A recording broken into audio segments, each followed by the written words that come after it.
രാവിലെ നിങ്ങൾക്ക് അറിയാമല്ലോ, ചേട്ടനും പിള്ളേരും പോണ സമയം രാവിലെ അവനെ ഇവിടെ കെട്ടിയിട്ടോ, അല്ലെങ്കിൽ ഗേറ്റിൽ നിന്ന് ഇവൻ നുഴഞ്ഞിറങ്ങി പോവും, ഗേറ്റിൽ നിന്ന് തുറക്കും ഇവ ഓടിക്കളയും. അതുകൊണ്ട് ഞാൻ രാവിലെ കുട്ടികളൊക്കെ പോണ സമയം അത്രയും ഇവിടെ കെട്ടിയിടും. പക്ഷേ അതിനിടയിൽ 9 മണി വരെ അവൻ ക്ഷമിച്ചിരിക്കും.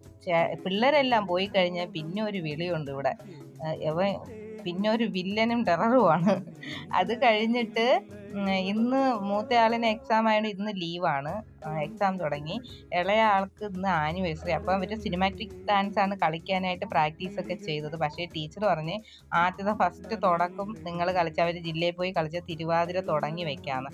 അങ്ങനെ ആൾക്ക് ഭയങ്കര വിഷമം. ഈ തിരുവാതിര തന്നെ എത്ര പ്രാവശ്യം കളിക്കണം അമ്മ, നമുക്ക് സിനിമാറ്റിക് കളിച്ച് പകുതി കൂടുതൽ പ്രാക്ടീസ് ചെയ്തപ്പോഴാണ് ടീച്ചർ അങ്ങനെ പറഞ്ഞത്. അതുകൊണ്ട് ഭയങ്കര മൂഡ് ഓഫ് ആണ്. അവൾക്ക് ഒരുങ്ങാനൊന്നും ഒട്ടും ഇഷ്ടമില്ല. എങ്ങനെയോ ചിരിച്ചൊന്നുമില്ല കളിച്ചിട്ടൊന്നും. അവൾക്ക് ആ സിനിമാറ്റിക് കളിക്കാൻ എല്ലാ പിള്ളേരും അതെല്ലാം കളിച്ചത്, അവർ മാത്രം ഇത് കഴിഞ്ഞ പ്രാവശ്യവും ഈ ഡാൻസ് തന്നെ അതേ പാട്ടും, പാട്ടിന് വ്യത്യാസമൊന്നുമില്ല. അങ്ങനെ വിഷമിച്ച